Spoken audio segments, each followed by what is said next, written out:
Vamos a esperar un segundo.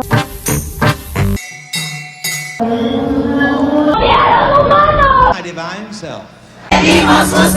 Why are you gay? A good man or evil. My ass kicked in this kitchen.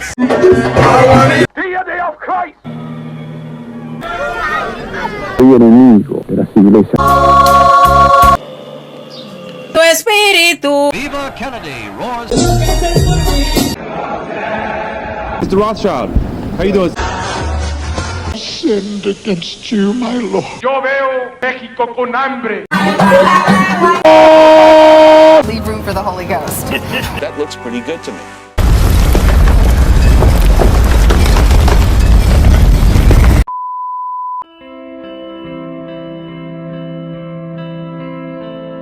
Evangelio Público, todo relacionado con el Evangelio, por Eduardo Tejeda.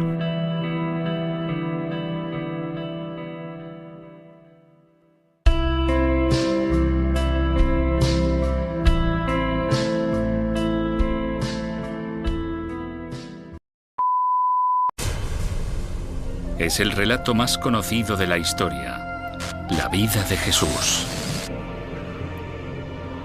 Pero parte de ella ha permanecido oculta durante miles de años. La historia de su familia.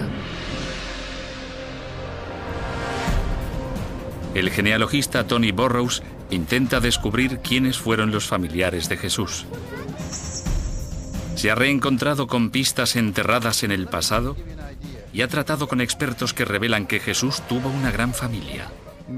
Ahora vemos claramente que tenía familiares, tenía hermanos, tenía al menos una hermana.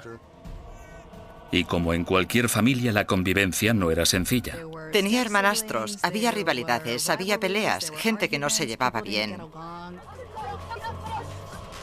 Tradicionalmente se ha creído que Jesús era un hombre que actuaba en solitario, pero en realidad su familia tuvo mucho que ver con su misión. Tony ha descubierto que los hermanos de Jesús fueron discípulos suyos y que su madre y sus hermanas estuvieron en la última cena. Por primera vez, Tony reconstruye minuciosamente el papel que desempeñó la familia en la vida de Jesús. Averigua que eran miembros de una poderosa dinastía con un enorme papel estratégico que le apoyaron mientras vivió y que perpetuaron su memoria tras su muerte. Algo va a pasar que cambiará el mundo. Puede que, en más de un sentido, el cristianismo le deba mucho a la verdadera familia de Jesús. La verdadera familia de Jesús. Durante siglos se ha mantenido que Jesús fue hijo único y que creció tranquilamente en su Nazaret rural junto a sus padres José y María. Sin embargo, su historia es mucho más profusa de lo que imaginamos.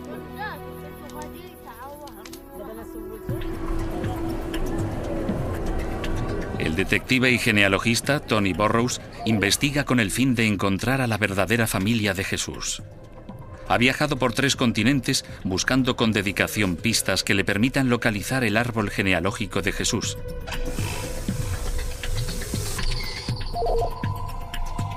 Y lo que Tony ha descubierto por ahora ya le ha hecho cambiar de parecer. Durante toda mi vida siempre he pensado que Jesús era hijo único. Nunca imaginé que tenía una familia tan grande. Jesús tenía hermanos, hermanas, tías y tíos. Y creció rodeado del ruido propio de una vida familiar normal. El árbol genealógico de Jesús era complejo, rico y variado, y respondía al modelo de una familia influyente. José había estado casado antes de conocer a María, y algunos de los hermanos y hermanas de Jesús eran hijos de su primer matrimonio.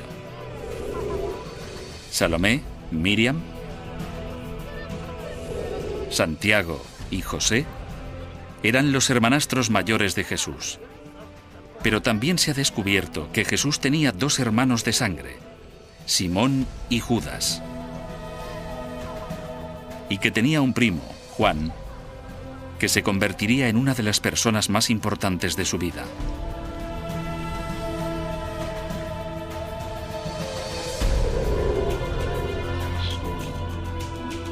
Sin embargo, Tony quiere saber si la familia de Jesús jugó algún papel importante en su misión. La sabiduría tradicional dice que no. De hecho, los evangelios parecen indicar que Jesús actuaba solo, con la única ayuda de un grupo de discípulos. Aunque se hace mención de su familia durante su infancia, no ejerció un gran protagonismo cuando Jesús alcanzó la edad adulta. En las pocas ocasiones en que se cita, Jesús se enfrenta a sus parientes. Los evangelios describen un incidente que se produce cuando Jesús está predicando ante la multitud y le comunican que han llegado los miembros de su familia. María quiere ver a su hijo. ¿Y qué dice Jesús? ¿Abrid la puerta y hacedlos entrar, ¿es mi familia? No. Dice, estos hombres de aquí, estos son mi familia.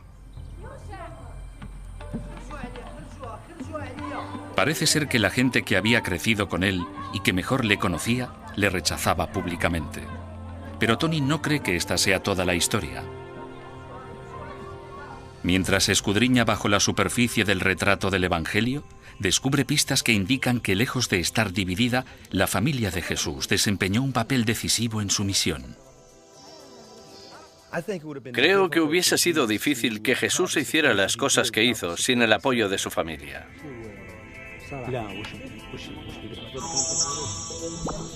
Tony descubre que el hermano mayor de Jesús, Santiago, fue uno de sus discípulos. Su hermana podría haber sido una de sus más comprometidas seguidoras. Su madre permaneció a su lado hasta la crucifixión.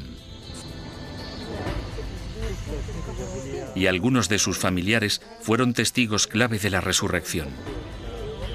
Pero comencemos por la primera persona que influyó en el ministerio de Jesús, su propio primo.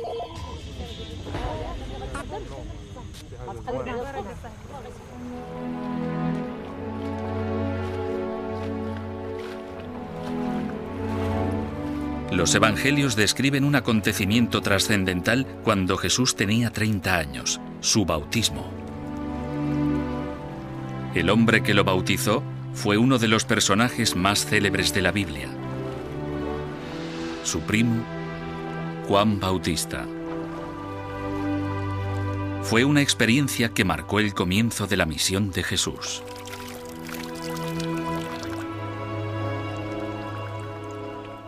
Lo poético es que los cielos se abren y el Espíritu Santo desciende sobre él. ¿Qué significa eso? Significa que, por primera vez, Jesús comprende clara y profundamente que Dios le ha escogido para algo importante. La experiencia compartida en un acontecimiento tan profundo y espiritual da a entender la estrecha relación entre Jesús y Juan. ¿Qué influencia ejerció Juan Bautista en Jesús? Probablemente fue la persona más influyente de su vida. No solo les unía su misión y su pasión, sino también su genealogía. Compartían los mismos genes. Pero no solo Juan desempeñó un papel clave en el ministerio de Jesús. Tony tiene pruebas de que 2 de los hermanos de Jesús fueron discípulos suyos.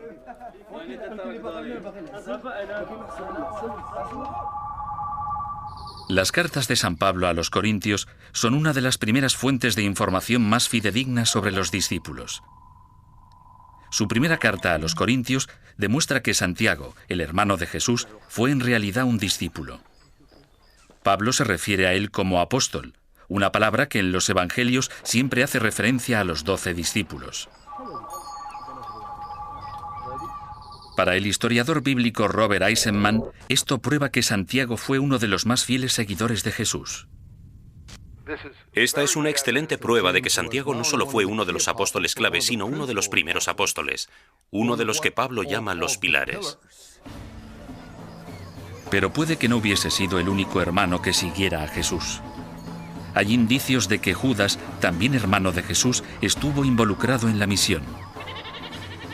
Aparentemente, esto no parece probable, dado que el único discípulo llamado Judas en los evangelios es Judas el traidor. Pero es muy probable que hubiese un segundo Judas entre los discípulos, Judas Tomás, el apóstol al que se conoce popularmente como el incrédulo.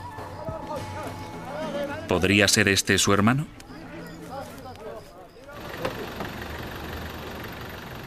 Con el fin de hallar más información, Tony se dirige a Oxford, en Inglaterra, para reunirse con el historiador bíblico Mark Goodacre. Goodacre ha estudiado el significado del nombre Tomás en el siglo I. La palabra Tomás aparece en la lista de discípulos que hay en los Evangelios, y esto resulta bastante extraño, puesto que Tomás no era un nombre corriente en el siglo I. No es el nombre que una madre y un padre le pondrían a su hijo. Es una palabra aramea que significa mellizo. Puede que sea el apodo de esa persona. En los Evangelios se ponían apodos para evitar la confusión cuando dos discípulos se llamaban de igual forma. Así que a Judas, el hermano de Jesús, se le puso Tomás o mellizo para distinguirlo del otro discípulo que se llamaba igual, Judas Iscariote. Pero si el discípulo Judas Tomás era en efecto hermano de Jesús, ¿significaría entonces que Jesús tuvo un hermano mellizo? Es una idea controvertida, pero no del todo nueva. Hay una leyenda del siglo III, los Actos de Tomás, que afirma que Jesús tuvo un hermano mellizo que se le parecía mucho. Mark Goodacre cree que la leyenda tiene una base verídica. Creo que es poco probable que Jesús tuviera un hermano gemelo, pero el origen de la historia o el dato histórico valioso puede haber sido que uno de los hermanos de Jesús se pareciera bastante a él y originara el apodo de el mellizo o Tomás. Así que el discípulo descrito en los Evangelios como Tomás no es otro que Judas, el hermano de Jesús.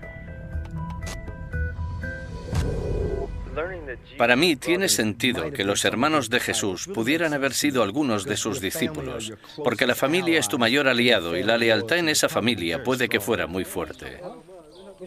Pero los hermanos de Jesús no fueron los únicos que le apoyaron. Su hermana Salomé también podría haber desempeñado un papel activo. El Evangelio de Marcos se refiere a Salomé como seguidora de Jesús. Marcos no dice que sea su hermana, pero por esa razón es una pista contundente. Con frecuencia los evangelios mencionan nombres de personas sin explicar quiénes son, precisamente porque por todos era conocida su relación con Jesús. Vicky Phillips cree que de eso se trata en este caso. Salomé es un nombre demasiado habitual para suponer que se trata de una simple mujer que le siguió. Por lo que creo que Marcos da por sentado que los lectores saben quién es, que se trata de la hermana de Jesús. Es una posibilidad extraordinaria, una seguidora de Jesús y no cualquier mujer, sino su propia hermana.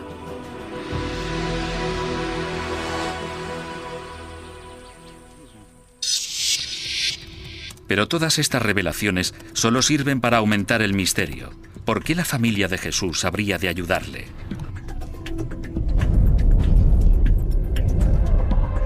Tony vuelve a ahondar en el árbol genealógico de Jesús y cree que la respuesta puede estar en los secretos de sus antepasados.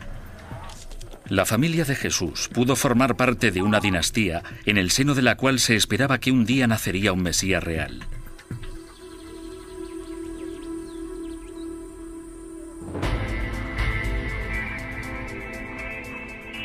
Los evangelios conciben la misión de Jesús como algo que llevó a cabo solamente con la ayuda de 12 discípulos elegidos. Incluso sugieren que cuando se hizo hombre, él y su familia estaban enfrentados. Pero el genealogista Tony Burrows ha descubierto que sus familiares no estaban ni mucho menos distanciados de él. En realidad, sus hermanos y una de sus hermanas podrían haber sido discípulos suyos. Pero eso suscita una pregunta. ¿Por qué habrían seguido a Jesús? Tal vez por el sentido del deber familiar, aunque Tony piensa que no puede ser la única razón. Es natural apoyar a tu familia porque es familia, pero es completamente diferente arriesgar tu vida y arriesgarlo todo por ellos. Así que debió haber habido algo distinto para que los hermanos y hermanas de Jesús apoyaran su misión. Pudo haber existido una razón de mayor peso que la lealtad familiar. Quizás tuvieron motivos para pensar que su hermano era especial. que incluso podía ser el Mesías, el esperado Salvador que liberaría a los judíos de la tiranía romana que controlaba Israel. Pero el Mesías no podía nacer en cualquier familia.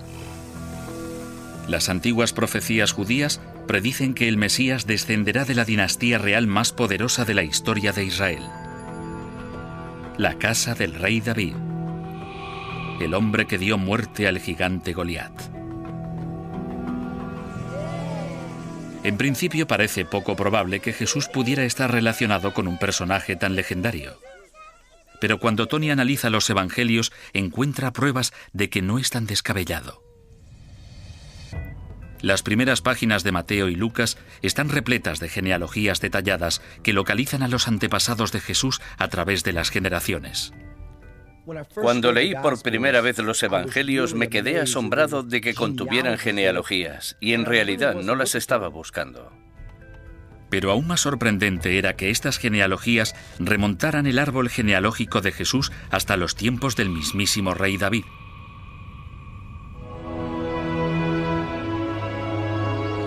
Es una afirmación increíble y controvertida. Jesús y sus hermanos podrían haber sido miembros de la familia real más eminente de la historia judía. Pero algunos especialistas dudan de que Jesús descendiera realmente de David. Creen que los evangelistas se inventaron sus antecedentes reales.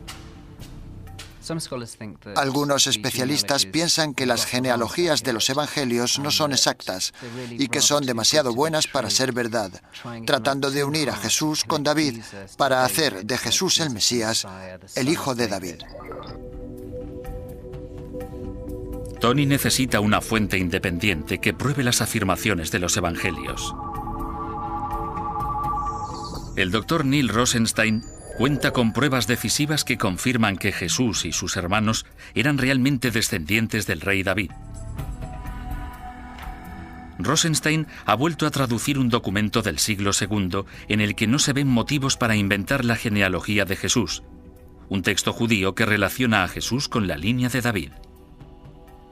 El Talmud conserva una declaración interesante de cuando tuvo lugar el juicio de Jesús y lo llevaban a ejecutar. El comentario dice que él era Kalob Lamahut, lo que en hebreo significa que estaba relacionado con el gobierno. No obstante, dichas palabras hebreas pueden también traducirse como relacionado con la realeza. Y por eso considero que esto prueba y respalda la afirmación de los evangelios de que era descendiente de David. Si la familia de Jesús descendía del rey David, tenía motivos para esperar que el Mesías judío naciera dentro de su estirpe. Y los nombres que María escogió para sus hijos indican claramente que ella podría haber albergado esa esperanza. Los nombres de Judas, Simón e incluso Jesús provenían de famosos héroes militares galileos y reflejaban el deseo de María de que pudieran desempeñar un papel determinante en el futuro de su país. Bruce Chilton ha investigado el significado de los nombres en el siglo I. Cuando se decide poner a un niño un nombre simbólico, de modo que se identifique con las esperanzas de un movimiento, se está abriendo la puerta a la posibilidad de que ese niño también forme parte de dicho movimiento. En el caso de María, supondría la esperanza de que uno de sus hijos, o tal vez todos, pudieran ser parte de la salvación final de Galilea, arrebatada de manos romanas y, en su lugar, regida por el reinado de Dios. Neil Rosenstein está convencido de que Jesús y sus hermanos se habrían criado entre esas esperanzas. La familia de Jesús habría sabido lo de su prestigioso descendiente y María y José se habrían dado cuenta de las posibilidades de que un miembro de su familia pudiera convertirse en el Mesías. La familia de Jesús pudo haber esperado que el futuro líder de Israel surgiera de entre sus miembros. Pero Tony se cuestiona por qué fue precisamente Jesús.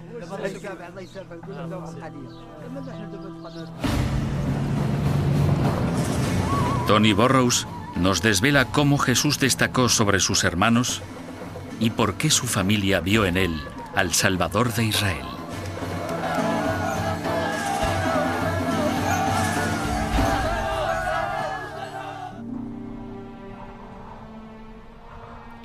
Tradicionalmente se ha contemplado a Jesús como un hombre con una misión que cumplir y que en gran parte actuaba en solitario. Pero nuestro genealogista ha descubierto que Jesús formaba parte de una inmensa familia que creía que descendía de una de las dinastías más poderosas de la historia judía. Una dinastía que habría estado esperando el nacimiento del Mesías dentro de su linaje. Ahora, Tony quiere saber qué hizo pensar a la familia de Jesús que él fuera el Mesías. Y se dirige a Galilea, al norte de Israel, para averiguarlo. Sabiendo que Jesús tenía 4 hermanos y que todos ellos eran descendientes de David, me pregunto qué habría en él para que la familia pensara que era distinto a los otros 4. Los evangelios recogen un acontecimiento en los primeros años de la vida de Jesús que posiblemente mostrara a María y José que su hijo era especial.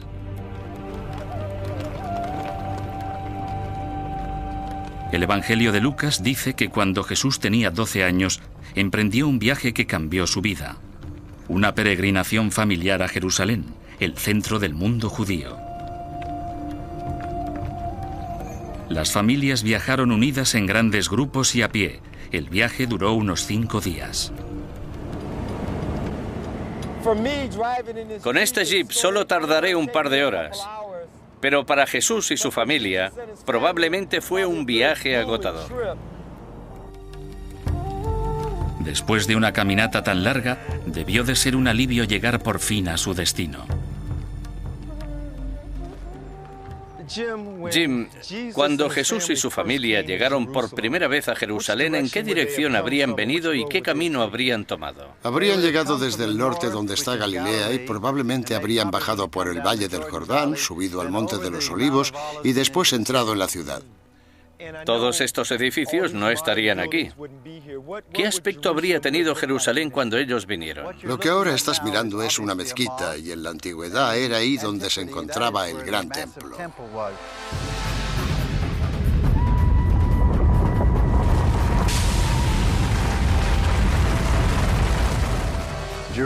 Jerusalén en la época de Jesús era mucho más impresionante que ahora. Y cuando de niño vio el templo, descubrió lo que era una de las maravillas del mundo antiguo. Para un niño que solo conocía los campos y las montañas de Galilea, debió de ser fascinante.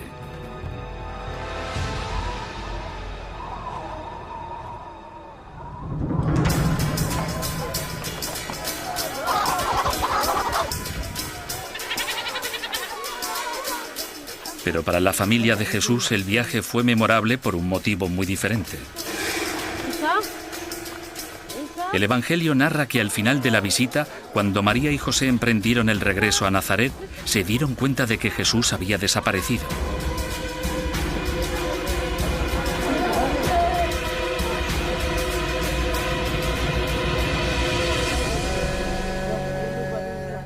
Entonces volvieron al templo y lo encontraron allí. María y José descubrieron que estaba allí en el templo, hablando con los escribas y los grandes maestros sobre los aspectos de la ley y de las escrituras. Y los escritos dicen que aquellos se quedaron maravillados por su cultura e inteligencia. El Evangelio de Lucas insinúa que esta circunstancia hizo ver a María que Jesús era diferente de sus otros hijos. Mientras la familia reunida volvía a Nazaret, Lucas dice que María guardaba todas estas cosas en su corazón. ¿En qué pensaba María? Supongo que en ese momento empezó a pensar, no es como nosotros, tiene dones especiales. Puede que sea natural que María pensara que Jesús fuera único, pero ¿por qué sus hermanos creían lo mismo? Tony halla la respuesta en una de las historias bíblicas más renombradas, las bodas de Caná.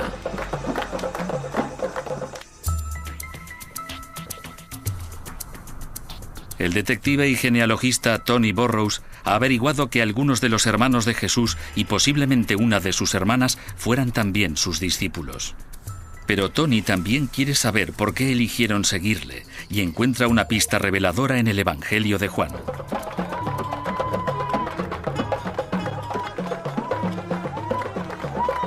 Juan describe una boda en la que ocurrió algo extraordinario, algo que hizo que los hermanos de Jesús se tomaran más en serio su mensaje. Se cuenta que el vino de los anfitriones se había terminado y Jesús dijo a uno de los sirvientes que llenara de agua las tinajas vacías.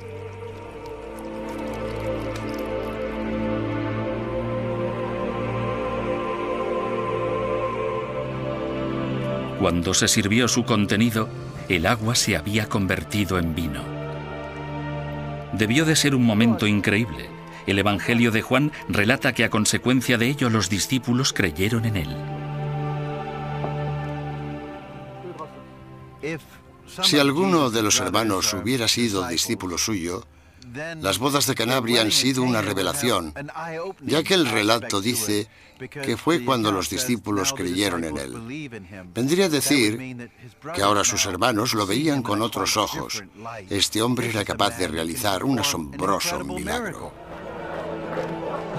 Tras las bodas de Caná, la familia de Jesús tuvo motivos para pensar que éste tenía el poder de liberar a Israel. Pese a ello, la visión tradicional sugiere que cuando la misión de Jesús alcanzó su punto culminante en Jerusalén, el Mesías obraba a solas, sin el apoyo de sus familiares. Pero Tony está a punto de descubrir que la familia de Jesús permaneció con él hasta el final. El genealogista Tony Burrows ha averiguado que la familia de Jesús jugó un papel importantísimo en su vida y en su misión. Pero también desea saber si se involucró en la última semana de su vida. La tradición dice que ni su madre ni sus hermanos representaron un papel importante. Sin embargo, cuando Tony vuelve a estudiar los evangelios, deduce que la familia de Jesús habría estado muy presente en los acontecimientos que se desencadenaron durante la última semana en Jerusalén. El Evangelio de Lucas describe cómo las mujeres de Galilea siguieron a Jesús hasta Jerusalén durante la fiesta de la Pascua judía. Dado que su madre siempre le había apoyado, es completamente natural que se encontrara entre quienes le acompañaban. María fue testigo de las impresionantes escenas que presenció su hijo a la entrada de la ciudad.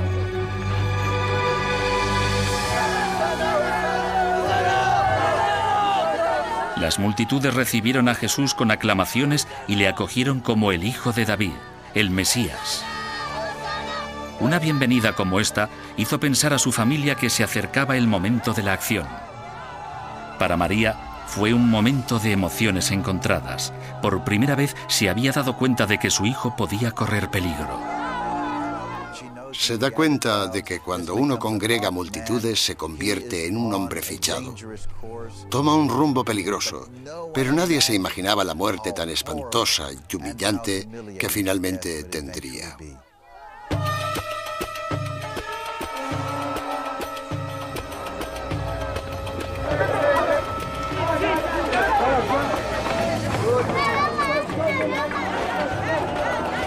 Según los evangelios, Jesús se abrió camino inmediatamente hacia el templo y se enfureció por lo que vio allí.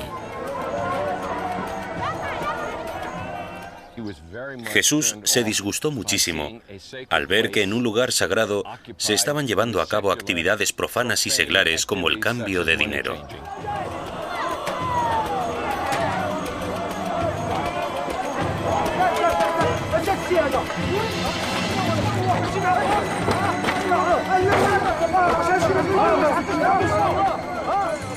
Jesús se hallaba en situación de peligro, en especial cuando el Evangelio de Mateo narra que los que presenciaban la escena comenzaron de nuevo a proclamar que era el Hijo de David, el esperado Mesías.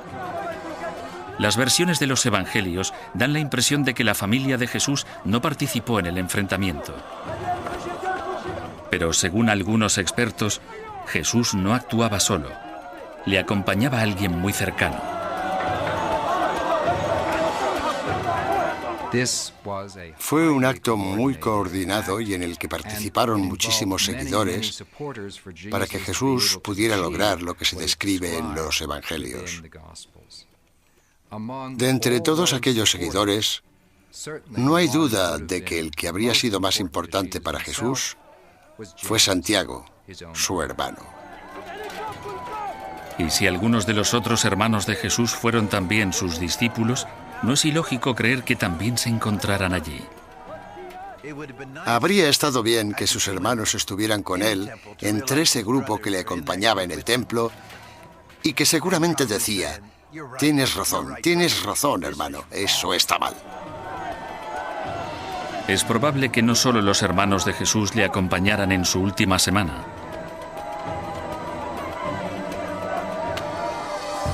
El papel que representaba la mujer en la Judea del siglo I ha dado a los expertos motivos para considerar que sus hermanas también debían haber estado allí.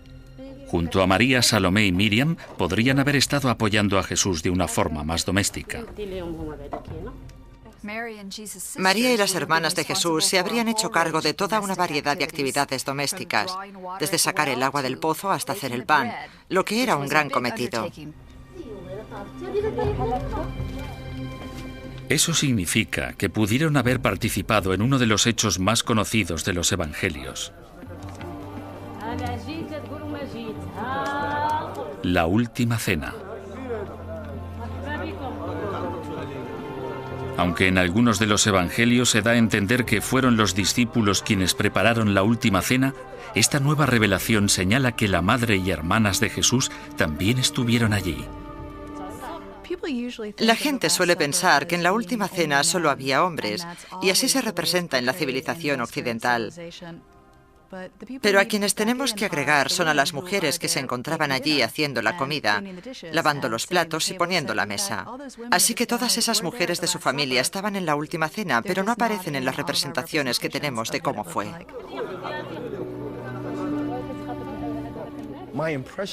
La impresión que tenía de la última cena era que todos eran hombres, Jesús y sus discípulos. Por lo que cuando me enteré de que sus hermanas y su madre también estuvieron allí, me quedé completamente impactado. Para la madre de Jesús, la última cena fue la calma antes de la tempestad. Mientras servía a sus hijos, nada le hizo sospechar que la tragedia estaba cercana. Solo 24 horas separaban a Jesús de la muerte.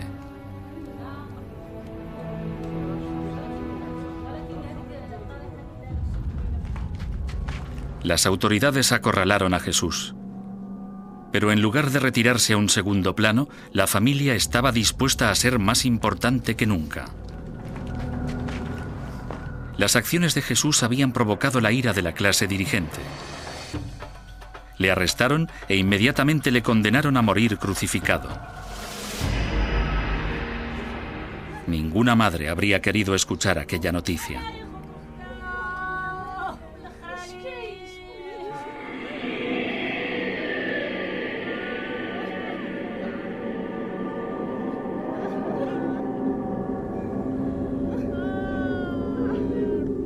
Por primera vez, los evangelios coinciden en que cuando Jesús estuvo en la cruz, fue acompañado por miembros de su familia, pero discrepan sobre quiénes fueron exactamente.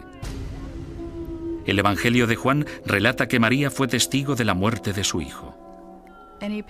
Cualquier padre que pierde a un hijo siente que le han arrancado algo. Y para María debió ser horrible ver cómo habían humillado a su hijo públicamente. Pero es probable que no estuviera sola.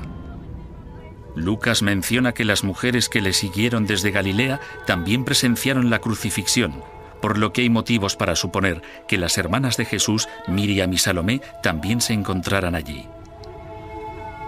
De ser cierto, habría sido una experiencia terrible ver a su hermano ejecutado de forma tan cruel. A los pies de la cruz, la familia de Jesús vería al hombre que había sido sometido a las mayores torturas la noche anterior. Vería las heridas, vería a un hombre que había padecido mucho. ¿Lo llegaremos a entender? La familia está sufriendo muchísimo. Pero he aquí la trágica ironía de la historia. Parece ser que las mismas personas que sufrieron más por la muerte de Jesús, su familia, fueron también sin querer responsables de su crucifixión.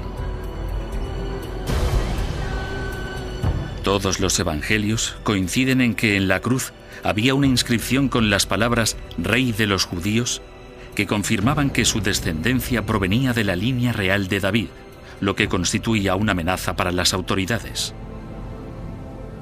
El árbol genealógico de Jesús resultó ser mortal.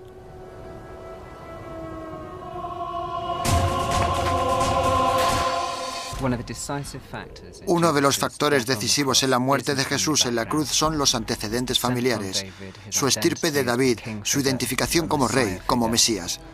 Esto representaba una amenaza para los poderes dirigentes y tenían que detenerle. No me cabe duda de que la ascendencia de Jesús, que se remonta hasta el rey David, jugó un papel importante en su condena a muerte.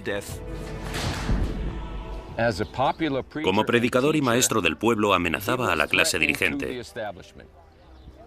Como maestro del pueblo y descendiente lineal del rey David, amenazaba doblemente porque tenía pretensiones reales. En caso de que hubiese subido al trono, habría previsto todo un modo nuevo de gobernar a los judíos. Había que detener a Jesús. Y para su familia, la crucifixión representaba el mayor de los temores. En la historia judía, un Mesías muerto era un fracasado. Se habrían desvanecido todas las esperanzas, y Jesús ya no sería el hijo de David, el Mesías.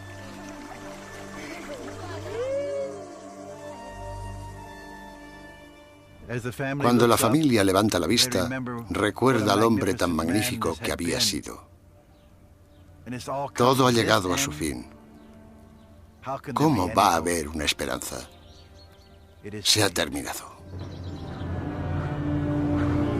Pero como todos sabemos, este no fue el final de la historia.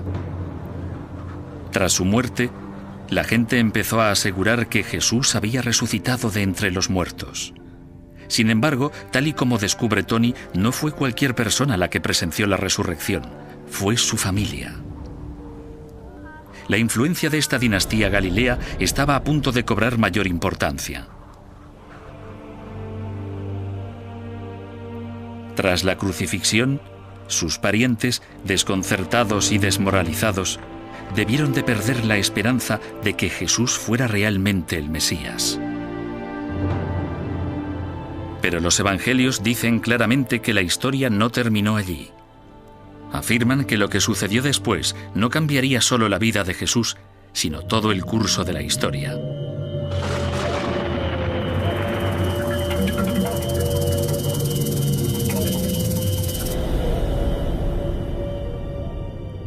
Se dice que Jesús resucitó de entre los muertos. La lectura tradicional de los evangelios ha omitido el papel de la familia de Jesús en este extraordinario acontecimiento. Pero ahora, el genealogista Tony Burrows ha averiguado que los familiares más cercanos fueron los testigos clave de la tumba vacía y de la resurrección. Según los evangelios, 2 días después de la crucifixión, varias mujeres galileas regresaron al sepulcro donde se había enterrado el cuerpo de Jesús, pero se desconoce quiénes eran aquellas mujeres. Al estudiar los evangelios supe que había varias mujeres en el sepulcro. Eran María Magdalena, una tal María y varias mujeres de Galilea. Y quisiera averiguar si estas eran tal vez la madre y las hermanas de Jesús.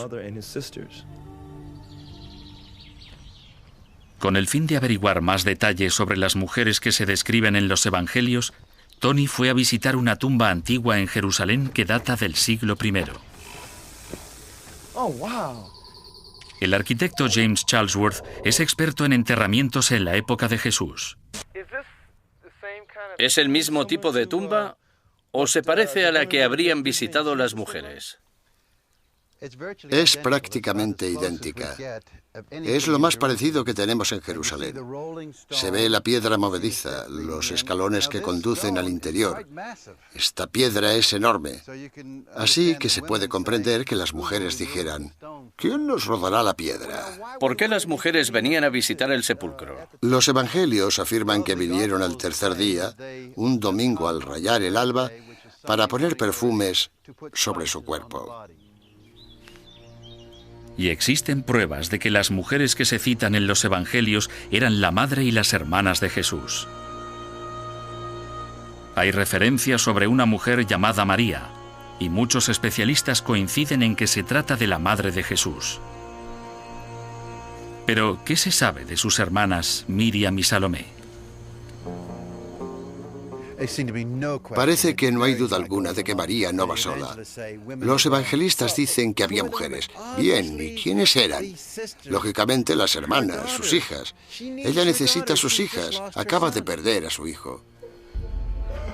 Esto significa que Salomé, Miriam y María estaban a punto de desempeñar un papel fundamental en un acontecimiento que originaría el nacimiento del cristianismo. Cuando llegaron, en lugar de encontrarse con el cuerpo inerte de Jesús, la tumba estaba vacía.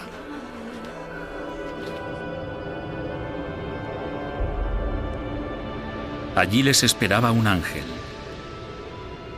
y les reveló que había ocurrido algo extraordinario. Jesús no estaba muerto. Es el comienzo de una nueva esperanza que transformará sus vidas. Este gran acontecimiento va a cambiar a la familia. Él ha resucitado. Pero no solo las hermanas recibieron la increíble noticia.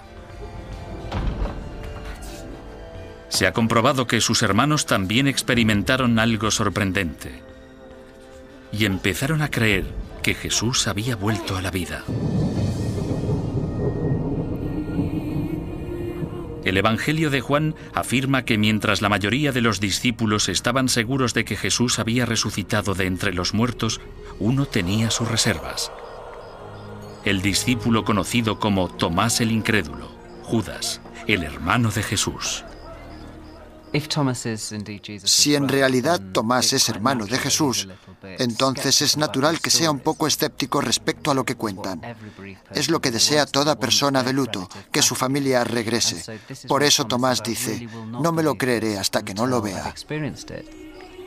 Según los evangelios, 8 días después, Tomás también ve a Jesús.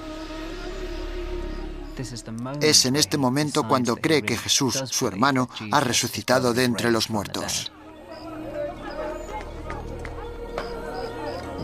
Pero no solo fue Tomás. Nuevas investigaciones aseveran que otro de los hermanos de Jesús también vio a Jesús resucitado. El Evangelio de Lucas describe la historia de 2 hombres que se dirigían a Emaús, una aldea a las afueras de Jerusalén.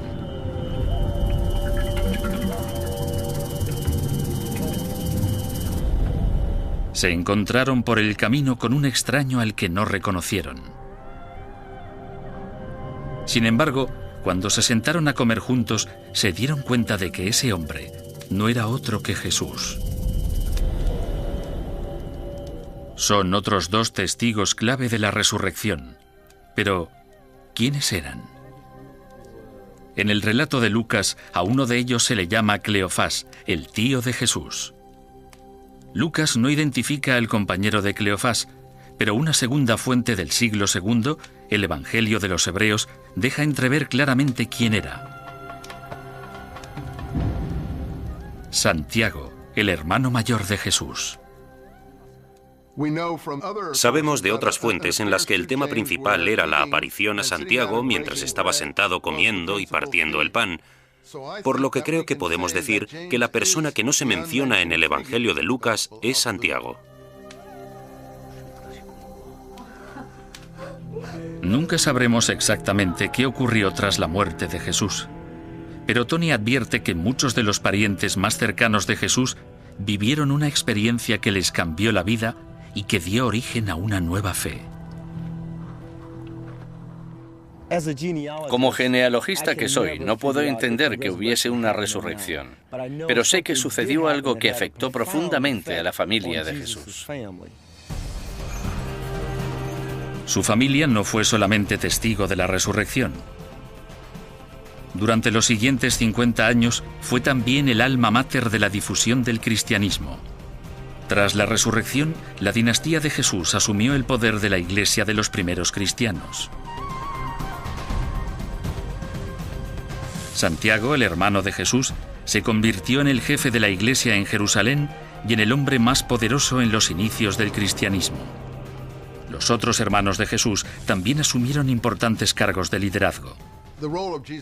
El papel de la familia de Jesús y su clan familiar en la historia de los comienzos de la Iglesia ya lo conocemos por la mayoría de los primeros textos de la Iglesia. Claramente son sus líderes, estuvieron entre los apóstoles, sin duda fueron sus sucesores en el movimiento, tal y como sabemos que fue en su primerísima forma. Algunos especialistas especulan con la posibilidad de que Salomé, hermana y discípula de Jesús, fuera una de las muchas misioneras que difundieron el mensaje cristiano. Pero de lo que no cabe duda es que la familia de Jesús siguió adquiriendo protagonismo durante la segunda y la tercera generación. Otra fuente, Eusebio, dice que Judas, el hermano de Jesús, tuvo 2 nietos, Zoquer y Santiago, o sea, los sobrinos nietos de Jesús, que fueron destacados líderes cristianos. El nacimiento del cristianismo le debe mucho más a la verdadera familia de Jesús que a los documentos históricos. Y para Tony, esto suscita un último interrogante. Lo que me desconcierta de los evangelios es que dicen muy poco de la familia de Jesús y, sin embargo, parece que su familia le apoyó durante toda su vida. Y aún es más misterio cuando después de su muerte fueron tan importantes en los comienzos de la Iglesia y del cristianismo. Que la historia de la familia de Jesús haya sido en buena parte olvidada en la época de los evangelios tiene una explicación. Fueron escritos más de 30 años después de la muerte de Jesús. El mundo que reflejan los evangelistas era muy diferente de aquel en el que la familia de Jesús había detentado poder. A los cristianos se les perseguía y muchos de los creyentes se convertían contra la voluntad de sus familias, las cuales estaban preocupadas por su seguridad. En un mundo así, la familia de creyentes adquiría mayor importancia que cualquier familia biológica. La familia de Jesús había permanecido oculta en las sombras de la historia porque los evangelistas tenían otra visión de la familia, una familia compuesta por miembros de la Iglesia.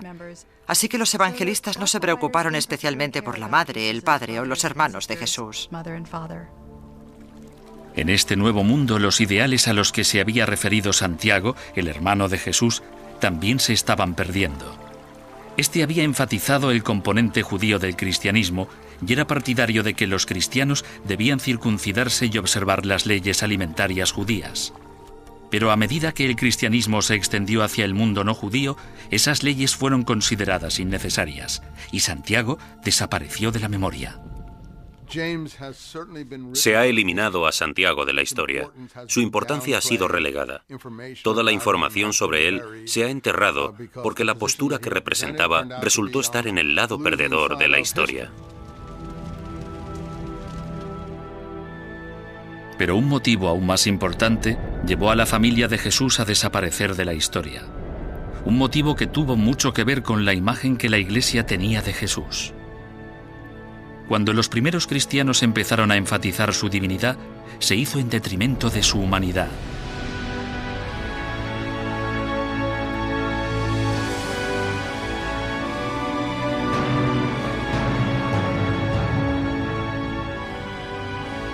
Puesto que cada vez se centraba más la atención en el Hijo de Dios, la familia terrenal de Jesús quedó apartada. Cuando en el siglo II el énfasis en la filiación divina de Jesús se hizo más importante, su filiación humana fue cada vez menos relevante. y el papel y la posición de la familia se dejó a un lado y se marginó. La Iglesia comenzó a enseñar que Jesús era divino y que María no era cualquier madre, sino la Madre de Dios. Como tal, era completamente pura, virgen durante toda su vida, y Jesús su único hijo. El trinomio Jesús, María y José, la Sagrada Familia, fue inmortalizado. El mito se hizo historia.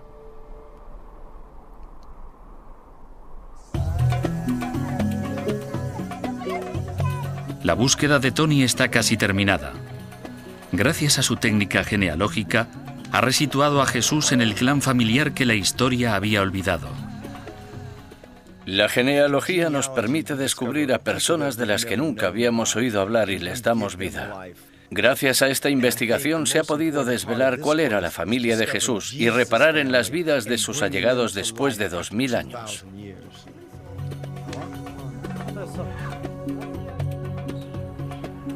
Cuando Tony regresa a Chicago para un encuentro familiar, se plantea una última reflexión: que el árbol genealógico de Jesús no termina en el siglo I. Si había hermanos y hermanas, Jesús también debió de haber tenido sobrinos, que a su vez habrían tenido hijos y nietos.